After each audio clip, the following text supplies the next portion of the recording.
Imagine your thoughts are like a ripple in a pond. Every thought creates a wave. What kind of waves are you sending out into the world right now through the thoughts you're thinking?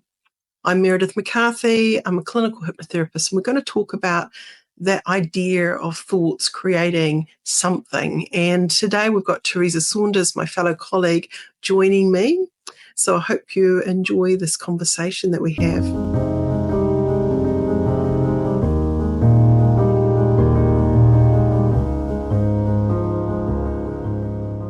Hi, Meredith. Hello. How's it going? Good, thank you. And yourself? Good. So when we're looking at that idea of ripples in a pond, I can remember driving to Wellington one day and this weird thought came into my head, and it was so profound, I actually got a pen, and at the lights I wrote it on my hand. And it was simply this: every thought is like a ripple in a pond, changing forever this moment in time. And it just went into my head. And I think that's a good way to think about our thoughts and how they affect the energy, how they affect our lives around us, that quality of thinking. When we're thinking about that idea, what comes into your mind, Teresa? I think it's like when you look on the water, if you go and look at calm water and then you see it start to move and the disturbance, and depending on how breezy it is or what the environment is, so how the water actually moves and change. And I believe that's like our thoughts as well, that ripple effect. Yeah, if there's a storm around, quite often our thoughts aren't really heard that well either. This is true, yeah. No, there's too much disturbance and we're not able to get that clarity. So if we think about self-hypnosis and coming into stillness and having that focus point of attention and setting an intention and then paying attention, rolling that dress rehearsal in our mind, I think as hypnotherapists, it's something we do guide our clients through, don't we?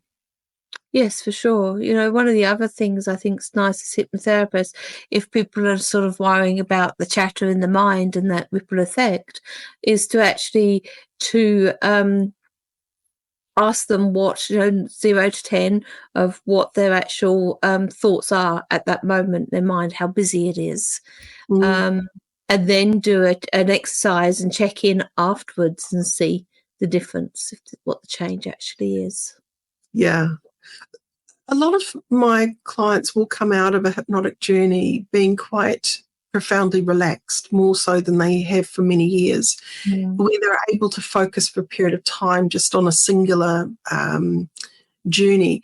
But that's not everyone's experience either. So let's just normalize. People do sort of drift off into their own thoughts and then come back to my voice, and then drift off into their thoughts and come back to my voice. And that is normal as well. Some people are going to do that less and some people are going to do that more. Not everyone is going to have complete single pointed attention the whole entire time. I think that's important to normalize. I mean, I have some clients that actually say, well, I don't really remember what you actually did. Did you actually say anything? How long have I been under? And it could be like 20 minutes, 15, 20 minutes or longer. Yet they just remember sort of counting down to that relaxation state, and then they wake up. But they notice a difference in how they're feeling, a positive Exactly. Yeah. Well, noticing that difference and thinking about what is the difference they want to create. This is where we come back to the client, don't we? And we're getting to understand a little bit more about what it is that they want from that session, and then amplifying that message in some way. What comes into your mind when you think about working with clients and those intentions?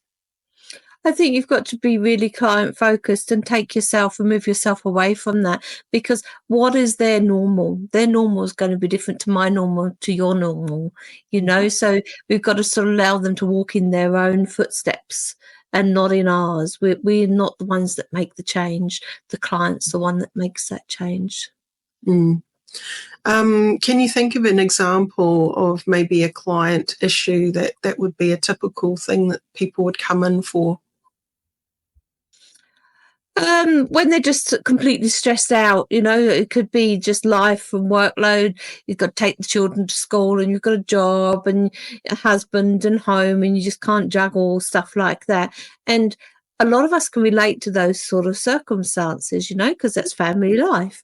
But how much tips me for being overwhelmed and how much tips you and the client for being overwhelmed can be completely different. So we need to normalize it for them as well and not sort of think, it's nothing, I do 10 times the amount that they're actually saying about. Yeah, for sure. If we think about someone's list of things they want help with, quite often they do come in with quite a mighty list. And sometimes those things on that list are interrelated, but sometimes they're not, that they can sit separately. And it's important, I think, within a session not to overwhelm the client with trying to fix everything all in one. That we need to sometimes invite them to think, well, what's the priority here? What would make the biggest impact for you right now to use this time wisely? And really get the client to own that. If, for example, you see the list, you might come up with your own biased, what you think is more important. But it's important that we remember to come back to the client and ask the client what is important to them. Just because they wrote that thing in that first column doesn't mean that that's the most important thing. It could have been the last thing that they feel most embarrassed about, but is actually the heaviest thing that's weighing on their mind. And often it's taking that time for them, that is one of those last things. And it can simply be setting yourself 10 minutes in the morning to do a short meditation or some breath work that makes a huge difference and change in their energy. Yeah, when I journey someone through learning to go into self-hypnosis and using the breath technique in twice in a row through your nostrils and then slowly out and then closing their eyes and doing that dress rehearsal, when a client has been still struggling, chances are high they haven't been practicing it.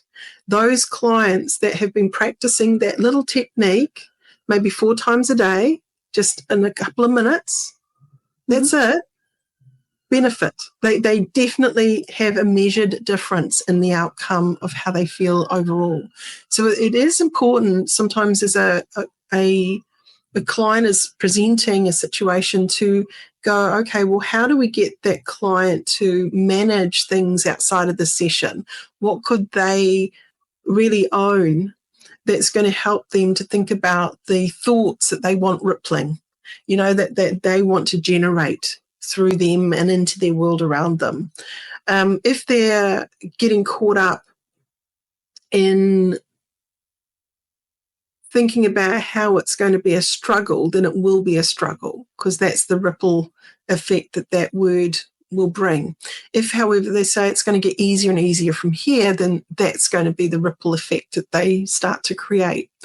So I think I do spend a lot of time with my clients and talk to them about the importance of how they phrase it to themselves, how they invite that intention into existence.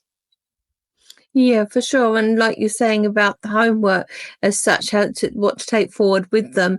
I mean, if you're wanting to have that ripple effect, then you can't always expect one session of hypnotherapy and then that your life's going to be good, and there's no more work to actually do. You look at other times of things where you think you can actually utilize what you've learnt and so, your self-hypnosis and reinforce it by doing it a few times. I mean, you could, as a hypnotherapist, put in an anchor so that they don't have to do the the self-hypnosis. They can just put their fingers together or touch their necklace, whatever you've used as the anchor, to take them to that calm, sort of quiet ripple effect. Because what wires together fires together. So when we're talking about anchors, for those that haven't come across that yet, We have talked about anchoring, and there are specific podcasts that we've done just on anchors and creating them, stacking them, and all of those things. But yeah, it can be a word anchor. So every time you say calm, or every time you say I am strong, it could be a phrase, it instantly takes you into a really resourceful state. So you can absolutely reinforce the cause and effect of that anchor. It could be a touch anchor, like Teresa was saying, touching your necklace, or you're putting your fingers together. It could be a breath anchor. So every time you take a deep breath, hold it for a moment and slowly let it go, you sink into a very deep state of calm where you're able to think things really logically through and make really great decisions in any situation, time or place. So we can begin to anchor in the cause and effect of how we want the anchor to behave. It could also be a visual anchor. So it could be every time you walk through the door of your house or your home or your office, you immediately have a feeling of, and, what is that client wanting to feel? So you're going to anchor in the desired state that the client is seeking. They can be very, very powerful exercises to get the client to do. But it can also be a post-hypnotic anchor where the client just activates it because you've suggested it. It happens immediately, where they don't have to be thinking too much about it consciously. You've primed it. You've primed it to be triggered when they get into that situation. It could also be a music anchor. I like to talk to people about using music to change their state of mind. We've talked about that in the Frequency of Thoughts series, so you might want to check that out too. But when we're looking at that, that's an anchor that we can create. And it could be, hey, I want you to think about a happy theme song that every time you think about that, it makes you smile, makes you feel good. And is that something that you could use every time you want to just lift your mood? Could you bring your theme song to your mind, and just have that playing in your mind? So it doesn't actually have to be a physical listening to it, in real time. It can be something that you're playing in your mind's eye. That can be extremely useful when we're looking at creating different types or styles of anchors that a client may utilize. Yeah. What have you got anything you'd like to add to that, Teresa? Just that, our thoughts do change throughout the day, and different environments and incidents that happen throughout the day do change our thoughts. So remembering to actually bring something like that, like the happy music or an anchor that you've done, or just noticing that attention and changing your thought pattern again, which will bring that, we've talked about the ripple effects. So we'll have that calm, and then it could be sort of building up because our energy's changed and we're getting a bit more heightened or stressed, anxious. Then we could listen to some quiet music or use our anchor, and we change that ripple effect and bring it back down to the calm again. So it's something that's movable. And actually, we could use that analogy for our client's hypnotic journey if we wanted. We could absolutely use that as a metaphor. It's a universal metaphor that most people can understand. So this is quite useful to have a couple of those universal metaphors up your sleeve. Like a ripple in a pond, you can begin to change the energy in which those thoughts serve you, and you can calm that thought right down, or you can lift that thought to that energetic pace that you want to live. So you can begin to play with language and play with suggestion and layer that into the metaphor and how you want that metaphor to be utilized. It could be... Sorry, you go. Because here's something I just thought about while you're talking about that. Now, couldn't we just flip that? So if somebody was actually really anxious and we wanted them to create a ripple in the pond with things that were annoying them and their frustrations, they could actually throw rocks and they could look at how those ripples actually, well, they might not be ripples, they could be waves that they actually create, but how do they feel after they've let them go? Absolutely. We could use the submodalities idea of imagining that feeling or thought that they don't want to hold on to anymore as a shape, a color, a texture, a weight, and then imagining throwing that into the pond and letting that pond take care of it. So it's letting them release whatever that is that no longer serves them, and allowing the energy of the water and that feeling of it going splash or plonk or whatever noise it might make, and having that feeling of satisfaction of letting it go. Absolutely. We can play around with what we call submodalities, the way we describe a particular emotion. We can describe that emotion through different sensory words. Okay, so we've got the VACOG system, the visual, auditory, kinesthetic, olfactory, and gustatory. So we have different ways of describing things. So how many of you can relate to saying, yeah, it just leaves me with a bad taste in my mouth?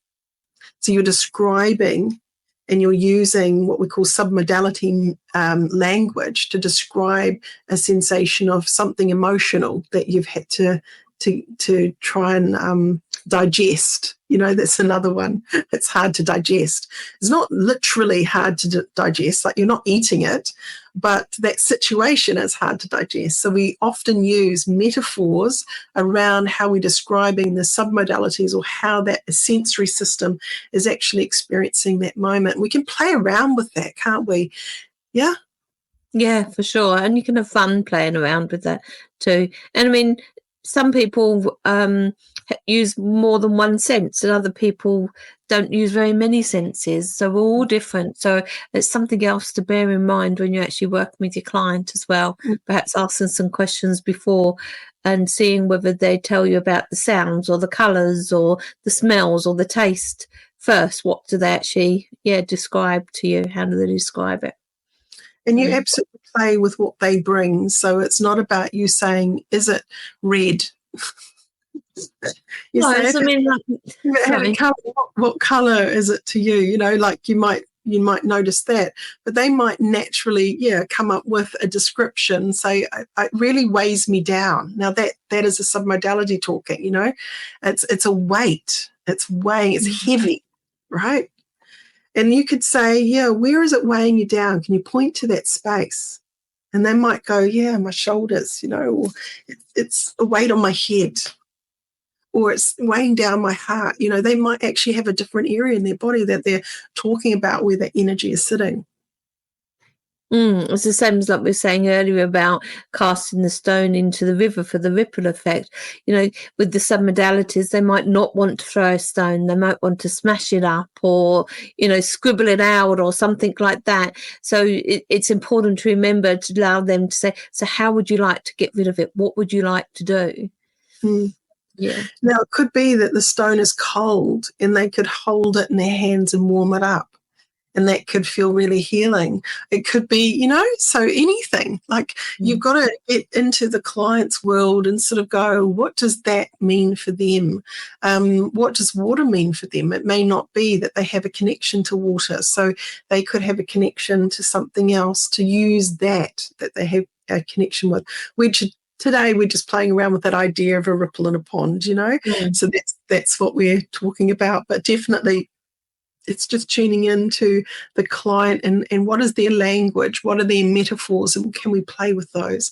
Because they are creating ripples of energy through that body's experience on all of those levels.